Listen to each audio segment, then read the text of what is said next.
ఈ రోజున బాబు ష్యూరిటీ భవిష్యత్ గ్యారంటీ కార్యక్రమాన్ని 28 వార్డులో పూర్తి చేసుకున్నాం. చాలా బాగా రిసీవ్ చేస్తున్నారు ఈ వార్డులో. అందరూ కూడా చాలా ఉత్సాహంగా పనిచేశారు. చాలా సంతోషం. అందరూ కూడా అభినందన తెలియజేస్తున్నాను. ముఖ్యంగా ఈరోజు మనం ఆలోచన చేయాలి. 20 సంవత్సరాల నుంచి ఒక పనికిరాని దద్దమ్మకు ఓటేసి గెలిపిస్తున్నాము గుడివాడ నియోజకవర్గంలో. ఈరోజు ఒకటి ఆలోచన చేయాలి.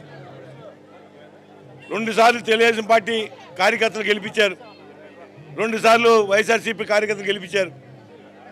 కానీ ఎప్పుడు గెలిచినా సరే ఆడ స్వార్థం తప్ప ప్రజలకు ఏం చేయలే. ఉదాహరణకి మీ వార్డుకి 5 సంవత్సరాల నుంచి ఒక్కరోజన్నా వచ్చాడా మీకు? నేను దగ్గర 10-15 సార్లు తిరిగా మీ వార్డులో ఏదో కార్యక్రమాన్ని. 5 ఏళ్ళు మేము గాలికి వదిలేశారు మీ వార్డుని. ఇవాళ గతంలో మనం రోడ్లు వేసుకున్నాం. మీరు ఉన్న బ్రహ్మాండ అద్దం లాంటి రోడ్డు వేసాం. మరి 5 ఏళ్ళు ఎందుకు వేయలేదు ఈ రోడ్లు? బాధ్యత ఉందా లేదా ఆడికి? మరి ఎందుకు అడగరు మీరు? భయమా?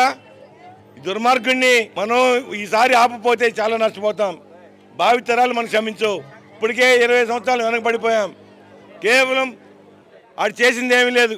క్లబ్బులు పెట్టుకున్నాడు, ప్యాకార్డ్ వేస్తాడు, డ్యాన్స్ లైట్ సంపాదిస్తాడు, ఇసుక అమ్ముకుంటాడు, మట్టి అమ్ముకుంటాడు. ఆడు మనిషినంతా గంజాయి అమ్ముతున్నాడు.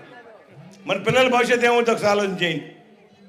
దయచేసి విజ్ఞప్తి చేసే గుడివాడ ప్రజలకి ఇటువంటి దుర్మార్గుడిని ఇప్పటికన్నా మన కళ్ళు తెరిచి ఏకతాటి మీద మనం పనిచేసి రాముని గెలిపించి చంద్రబాబుని ముఖ్యమంత్రి చేస్తేనే మనకి మంచి భవిష్యత్తు ఉంటుంది, మంచి పరిపాలన అందుద్ది, ప్రజాస్వామ్యం కాపాడుతాం.